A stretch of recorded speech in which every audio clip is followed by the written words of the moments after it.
So it's the second official day of Baselworld. It's now our third day here, but we're really getting into the meat of the watches we're going to see this year. And we've seen some of the big guys, the Rolexes, the Omegas, the Patek Philippe's of the world, but it's important to remember that there's a whole other side to the watch industry. There's a really vibrant community of independent watchmakers making really inventive, creative, fun watches and other creations that really bring a smile to your face. So we wanted to dig into those and show you some of our favorites from this year so far. So Arthur, do you want to talk us through one of your favorites? Right. I'll reveal the first piece. It is the 1941 Roma. It's the new version, and we had it in the office not long ago, and I had the blue dial, but this is the red dial version, which a lot of people wanted to see.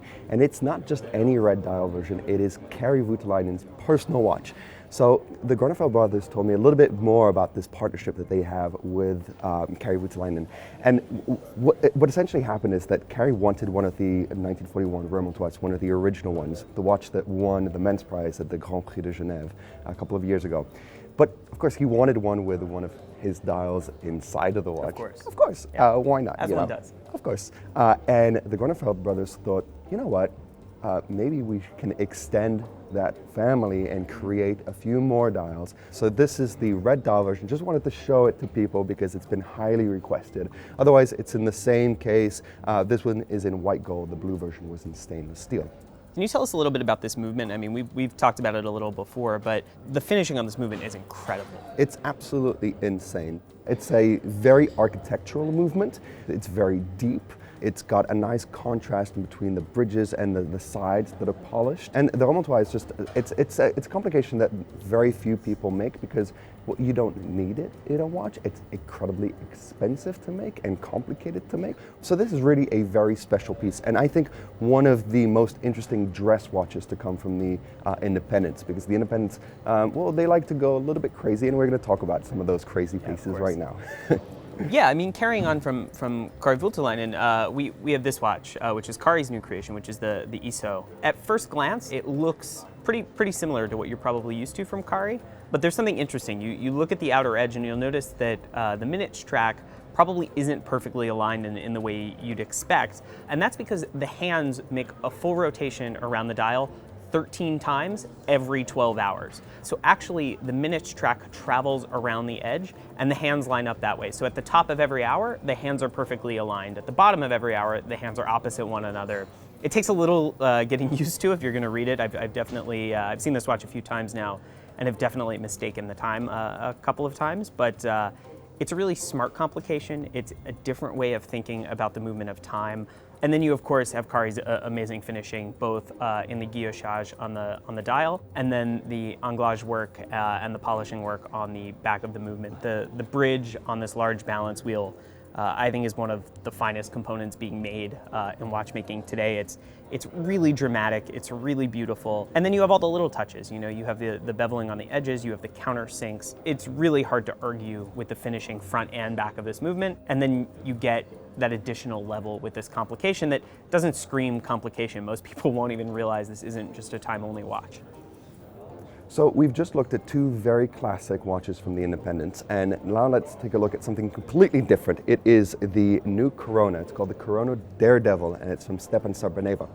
And it's in that Corona case, that aggressively notched 46 millimeter case, something that you're not going to see from anybody else. It's just completely crazy.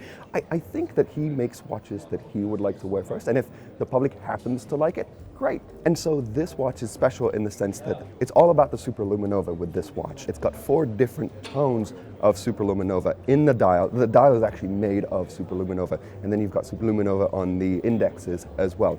So there are 2 different variations on this watch, the dawn and the dusk, which is a little bit darker on the dial. And to finish things off, we thought we'd show something that's not a watch at all. It's actually a table clock. And it's the latest collaboration between MB&F and Lepay, who have been working together for a few years now. And Lepay is a very traditional Swiss clockmaker.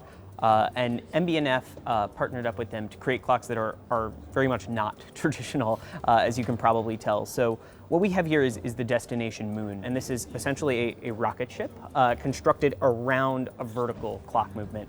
So you can see you have the winding crown here at the bottom, you go up the ladder, which has our little astronaut friend Neil on it, and then you get really into the heart of the movement, and the escapement is all vertically oriented behind this mineral glass pane. So you get on the front of the clock before you even get up to the time display, you get a sense of how this clock is working. Then, of course, you have the time display, which is these two discs that rotate around, and we have this vertical indicator on the front to point to the hours up top and the minutes below. So it's almost a digital display. You set it with this little knob hidden up here. So it's all very nicely integrated into the overall design.